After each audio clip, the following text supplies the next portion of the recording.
Siguiendo con el tema de tu vida más enfocada, ¿no? al antiterrorismo, esa calle, esos tiroteos, ¿cuál ha sido la situación en la que tú físicamente has tenido más miedo de esos años? O sea, ¿hubo algún tiroteo realmente? Muchas veces.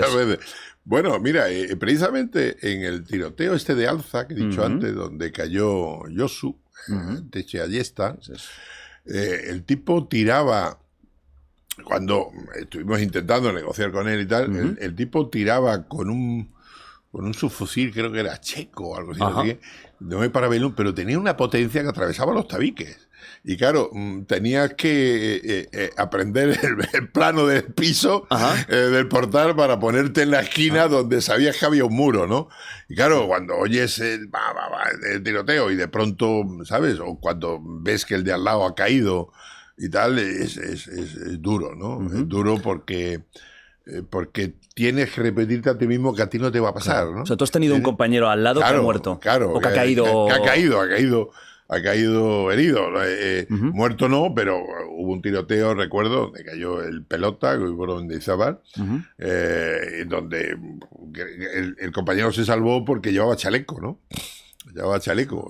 Uno de los etarras murió, los demás quedaron heridos y tal, ahí es donde yo tengo el tiro en Sedal, ¿no? ¿Qué pasa? Que en esas circunstancias, insisto, en ese momento la adrenalina te impide ser consciente de lo que está pasando, ¿no?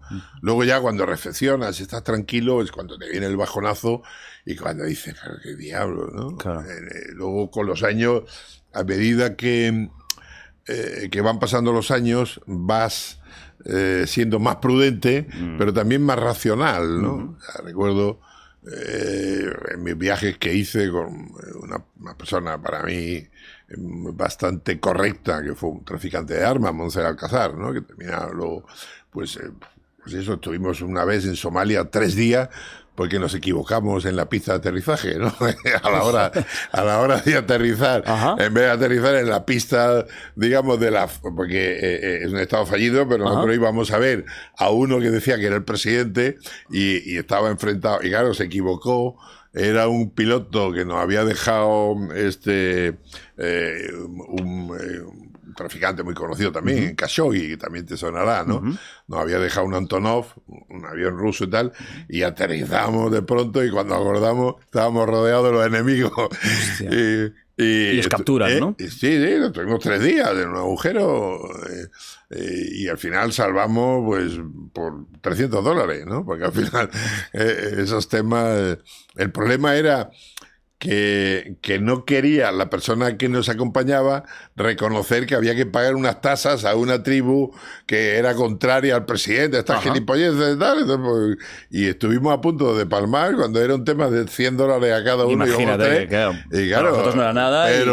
Pero imagínate lo que es ver a los negritos estos mascando gag, que es una especie de raíz que los deja medio atontados, y todavía mirando para el agujero con el Kalashnikov y tal. El tipo un día se le va la olla. O sea, un agujero era literal. Sí, un agujero con una esta donde estábamos ahí, donde pues lo que sale en las películas, con un cubo donde hacías tus necesidades y tal, y te tiraban un par de bananas, un par de tal para comer, ¿no? Así estuvimos 3 días. 3 días enteros ahí metido. Sí, de agujero, hasta que al final hablamos con el jefecillo. Normalmente en África el concepto de autoridad está muy arraigado en los ancianos. Entonces, casualmente conocía Monser a un anciano, a uno de tal, y no sé, el caso es que apareció de pronto un señor mayor con su varita y tal, y cobró su pasta y nos sacó del agujero. Pero claro, después de eso, lo único que ocurre es que cuando estás dentro dices, ¿yo qué diablos hago aquí? Yo tenía que estar en mi casa, tumbado en el sillón, cambiando los canales de la tele. Exacto. Y estoy aquí como un idiota. ¿Para qué complicarse la vida? Pero ¿quién me habría convencido a mí que era bueno, ¿sabes? Claro. Y es así. ¿Y cómo te reenganchas entonces cuando te pasan estas cosas? Pues porque te va la marcha. No tiene otra explicación. O sea, porque luego te vuelven a convencer. Yo estuve, los últimos años estuve muchas veces queriéndome ir.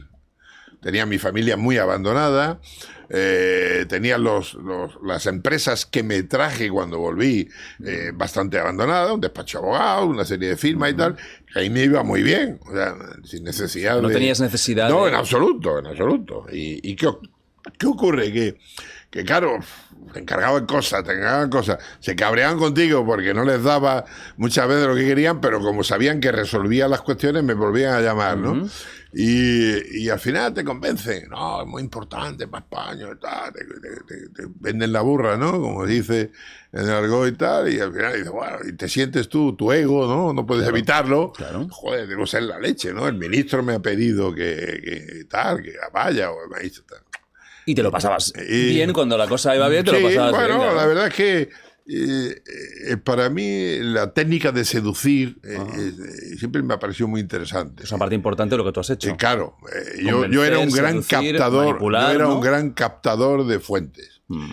O manipular, bueno, es un término, bueno, te lo admito, ¿no? Un término. Hombre, manipular la situación, claro, y mentir.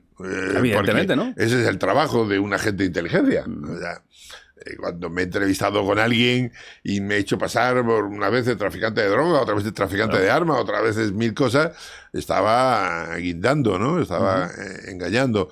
Pero, insisto, el arte de convencer a alguien que lo ves muy en guardia y que de pronto poco a poco y tal, y que al cabo de las horas te llama hermano, pues eso es, para mí es muy gratificante.